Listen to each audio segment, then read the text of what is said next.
பார்க்க வந்த எல்லாருக்கும் வணக்கம். நம்ம சேனல்ல இன்னைக்கு நம்ம பார்க்க போற வீடியோ என்னடி மத்தியனா படிச்சுட்டு நிறைய இளைஞர்கள் வேலை இல்லாமல் இருக்கிறாங்க. நடுத்தர வர்க்கத்தில் இருக்கக்கூடிய மக்களும் சரி, லோ பட்ஜெட்டில் இருக்கக்கூடிய மக்களும் சரி, நிறைய நண்பர்கள் நிறைய இளைஞர்களுக்கு வேலை இல்லாமல் இன்றைய காலத்தில் திண்டாட்டங்கள் அதிகமாக ஆகிட்டே இருக்குது அப்படின்னு தான் சொல்லலாம். அப்படி இருக்கக்கூடிய இந்த சூழ்நிலையில் ஒவ்வொருத்தருக்கும் ஒவ்வொரு விதமான யோசனைகள் ஐடியாக்கள் தோண்டிகிட்டே இருக்கும். அப்படி இருக்கக்கூடிய ஐடியாக்களில் ஒரு முக்கியமான ஐடியா தான் நம்மளும் ஒரு சுய தொழில் தொடங்கலாமா அப்படின்னு சொல்லி ஒரு ஐடியா நிறைய இளைஞர்களுக்கு இந்த காலகட்டத்தில் இருக்குது. அடுத்தவங்ககிட்ட வேலைக்கு போகிறத விட நம்மளும் ஒரு சுயதொழில் தொடங்கி நம்ம சம்பாதிக்கலாம் அப்படின்னு சொல்லி ஒரு ஆசைகள் நிறைய இளைஞர்களுக்கு இருக்கத்தான் செய்யுது.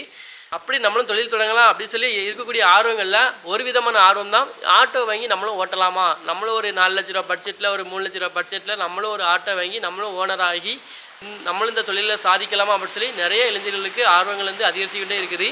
அப்படி இருக்கக்கூடிய சூழ்நிலையில் நம்மளுடைய சப்ஸ்கிரைபர் ஒரு கமெண்ட் பண்ணியிருக்காரு. அது என்ன அடிமத்தியனா, நானும் படிச்சுட்டு வேலை இல்லாமல் இருக்கிறேன், என்னுடைய தொழில் தொடங்குறதுக்கு ஒரு ஆர்வமாக இருக்குது, நான் ஆட்டோ வாங்கலாம் சொல்லி ஆசையாக இருக்கிறேன், அந்த ஆட்டோவில் பஜாஜ் ஆட்டோ வாங்கலாமா அபே ஆட்டோ வாங்கலாமா அப்படின்னு சொல்லி நம்முடைய சப்ஸ்கிரைபர் ஒரு கமெண்ட் பண்ணியிருக்காரு. அந்த கமெண்ட்ஸ்க்கான வீடியோ தான் நம்ம இப்போ பார்க்க போகிறோம். அதாவது பார்த்தீங்கன்னா எப்போவுமே ஆட்டோவில் பெஸ்ட்டு அப்படின்னு சொன்னால் பஜாஜ் தான் சொல்லுவேன். ஏன்னா நான் வாங்கி கிட்டத்தட்ட ஒரு 6-7 மாதம் ஆகுது இந்த பஜாஜ் ஆட்டோ வாங்கி. நல்ல மைலேஜும் கொடுக்குது, நல்ல மெயின்டெனன்ஸும் கம்மியாக இருக்குது, எனக்கு நல்ல லாபகரமான இருக்குது அப்படின்னு தான் சொல்லுவேன். ஆட்டோ அப்படி சொன்னாலே Bajaj, alpha, Atul, grease, TVS இந்த மாதிரி நிறைய கம்பெனிகள் இருக்குது. அதில் நம்பர் 1 ரேங்கிங்கில் இருக்குது அப்படின்னா எப்போதுமே பஜாஜ் தான் நம்பர் 1 ரேங்கிங்கில் இருக்குது. அது எதற்காக நம்பர் 1 இருக்குது அப்படின்னு சொன்னீங்கன்னா அதை வாங்கி ஓட்டி அனுபவப்பட்டவங்கள்ட்ட நீங்கள் 4 பேர்ட்ட கேட்டு பாருங்கள், எதற்காக நம்பர் 1 ரேங்கிங்கில் இருக்குது அப்படின்னு சொல்லி நீங்களும் புரிஞ்சுக்கொள்வீங்க. நானும் பார்த்தீங்கன்னா இந்த பஜாஜ் ஆட்டோ வாங்கி கிட்டத்தட்ட ஒரு 6-7 மாதம் ஆகிட்டு இருக்குது. இந்த 6-7 மாதம் என்னுடைய எக்ஸ்பீரியன்ஸ் பார்த்தீங்கன்னா நல்ல லெவலாக நல்ல முறையில் தான் இந்த ஆட்டோ எனக்கு ஓட்டி சம்பாதிச்சு கொடுக்குது அப்படின்னு தான் நானும் சொல்லுவேன்.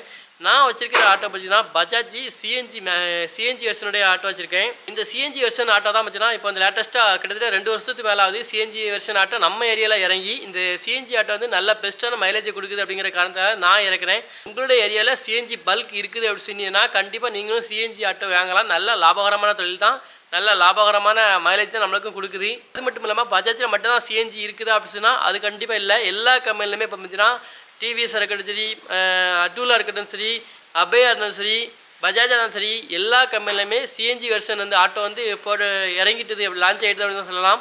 நம்ம ஏரியாவில் சிஎன்ஜி பல்க்கு ரொம்ப எண்ணிக்கையில் கம்மியாக இருக்கிற காரணத்தினால நம்ம ஏரியாவில் சிஎன்ஜி ஆட்டோ அதிக அளவில் வாங்கலை.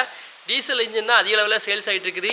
நம்ம ஏரியாவில் பார்த்தீங்கன்னா 20 கிலோமீட்டர் ஒரு பல்க்கு தான் இருக்குது. உங்கள் ஏரியாவில் நீங்கள் பக்கத்தில் அதாவது ஒரு 5 கிலோமீட்டர் 10 கிலோமீட்டர் சரௌண்டிங்கில் உங்களுக்கு சிஎன்ஜி பல்க் இருந்தீங்கன்னா நீங்களும் நம்பி தாராளமாக சிஎன்ஜி ஆட்டோ வாங்கலாம். ஏன்னா சிஎன்ஜி அந்தளவுக்கு லாபகரமான ஆட்டோ அப்படி தான் சொல்லலாம். டீசல் ஆட்டோ கம்பேர் பண்ணும்போது சிஎன்ஜி ஆட்டோவுக்கு 10லேருந்து 15 கிலோமீட்டர் மைலேஜ் பெட்டராக கொடுக்குது அப்படின்னு தான் நான் சொல்லுவேன். ப்ரோ நம்மளுடைய கமெண்ட்ஸில் கமெண்ட் பண்ணியிருக்காரு, ப்ரோ நான் புதுசாக ஆட்டோ வாங்க போகிறேன், பஜாஜ் ஆட்டோ வாங்கலாமா அபே ஆட்டோ வாங்கலாமா நீங்கள் சொல்லுங்கள் ப்ரோ அப்படின்னு சொல்லி கமெண்ட் பண்ணியிருக்காரு. பஜாஜை கம்பேர் பண்ணும்போது அபேக்கு மெயின்டெனன்ஸ் செலவு கொஞ்சம் அதிகம் அப்படின்னு தான் சொல்லுவாங்க.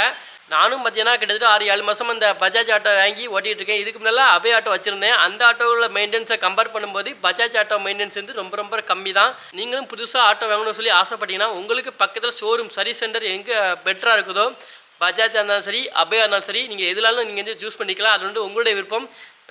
மேக்ஸிமம் நீங்கள் இப்போ சூஸ் பண்ணதா இருந்ததுன்னா கண்டிப்பாக சிஎன்ஜி வெர்ஷன் ஆட்டோ சூஸ் பண்ணலாம். ஏன்னா சிஎன்ஜி வெர்ஷன் தான் இப்போ மைலேஜ் கொஞ்சம் அதிகமாக இருக்குது, லாபகரமாக கூட நமக்கு இருக்குது. இனிமேல் வரக்கூடிய டீசல் இன்ஜினை இன்னும் 10 இல்லை 15 வருஷம் கழிச்சு கூட நம்முடைய சென்ட்ரல் கவர்மெண்ட் ஸ்டாப் பண்ணிக்கிற வாய்ப்புகள் நிறையவே இருக்குது. ஏன்னா பொல்யூஷன் கண்ட்ரோல் அப்படின்னு சொல்லிக்கிட்டே இருக்காங்க. ஆனால் சிஎன்ஜி வெர்ஷன் அப்படி கிடையாது, பொல்யூஷன் உங்களுக்கு கிடையவே கிடையாது. அதனால் நீங்கள் நம்பி சிஎன்ஜி வெர்ஷன் ஆட்டோவை நீங்கள் துணிஞ்சு வாங்கலாம். டீசல் ஆட்டோ வாங்குறத தவிர்த்துட்டு சிஎன்ஜி அப்படி சொல்லி புதுசாக கொண்டு வந்திருக்கிற சென்ட்ரல் கவர்மெண்ட் அப்ரூவலோட களமிறக்கப்பட்ட சிஎன்ஜி ஆட்டோ வாங்குறது உங்களுக்கு ரொம்ப பெட்ரு, மைலேஜும் நல்லா கொடுக்கும், லாபகரமாக உங்களுக்கு நல்லா இருக்கும். அப்படிங்கிற நம்பிக்கையோட நீங்கள் உங்களுக்கு பக்கத்தில் எந்த ஷோரூம் இருக்கோ, பஜாஜ்னா பஜாஜ், அபே இருந்தால் அபே, எந்த ஷோரூம் உங்களுக்கு பக்கத்தில் இருக்குதோ உங்களுக்கு சர்வீஸ் பண்ணுறதுக்கு எல்லாத்தையுமே உங்களுக்கு எது உங்களுக்கு பக்கத்தில் இருக்குதோ அதை நீங்கள் நம்பி சூஸ் பண்ணி வாங்குங்க. சர்வீஸ் பண்ணிக்கு ரொம்ப தூரம் அழைத மாதிரி நீங்கள் வச்சுக்கிட்டான். இந்த வீடியோ பிடிச்சி நான் லைக் பண்ணுங்கள். நம்ம சேனலுக்கு நீங்கள் இப்போ தான் ஃபஸ்ட் டைம் இந்த வீடியோ பார்க்குறதா மறக்காம நம்ம சேனலை சப்ஸ்கிரைப் பண்ணுறீங்க.